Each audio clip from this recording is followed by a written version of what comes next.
Hi, this is me warping, and this is me having a fight to the death with a Minecraft Ravager. You may wonder, how did I get here? Well, it all started earlier today.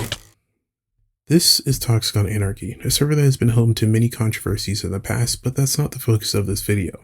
Recently, the owner has released a new server called Vanilla Anarchy. This will be the focus of today's video. After wandering around for a little bit, I found a village that had an active raid at it, and instead of doing the smart thing and running away, I decided to stay and fight with stone tools and no armor.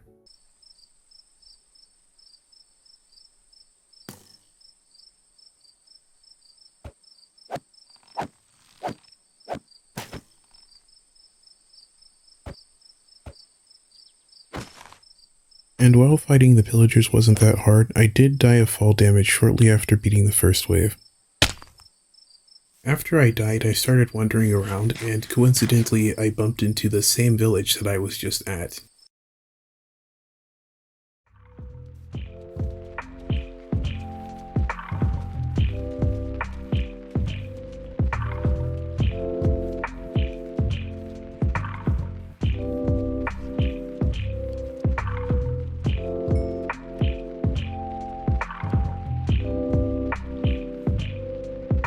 After daylight came, I boarded all the villagers up into a single house and started coming up with strategies on how I was going to beat the next wave. Using the terrain to my advantage, I snuck behind my enemies and hit them with a surprise attack. This worked surprisingly well because they didn't even get a chance to fight back before I was done killing them.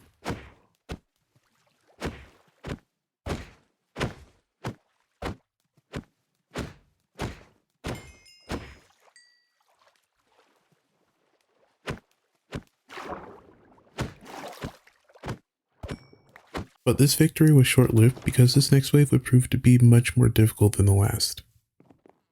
While the pillagers were pretty easy to beat, there would be a new mob in this raid that would prove to be a much greater foe than I realized.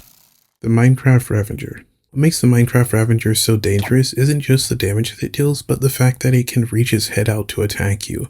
This basically extends its reach and makes my kill aura obsolete. Oh, it can also do this through blocks, so that's nice. After dying to the Ravager, I then had to fight the pillagers off in this small house that I respawned in. This proved to be very difficult and I nearly died, but I was able to kill them eventually. That was just one small issue. The Ravager, it was still alive and it knew I was in here. Not only that, but it could attack me through walls. So staying in here wasn't an option. I had to get out.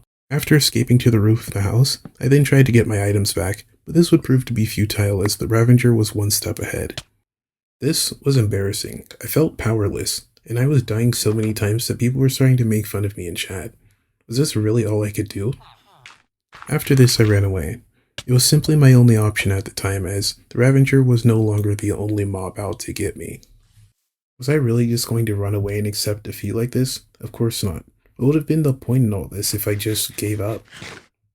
After running from the mobs, I jumped into a river hoping that there was no drowned in it. This would prove to be the right move, as it gave me the tactical advantage I needed to finish off the remaining mobs that were chasing me.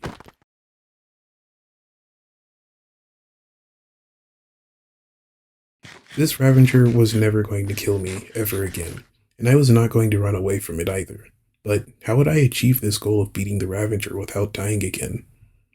Luckily, getting pushed into the water gave me a great idea on how I could trap the Ravager and kill it.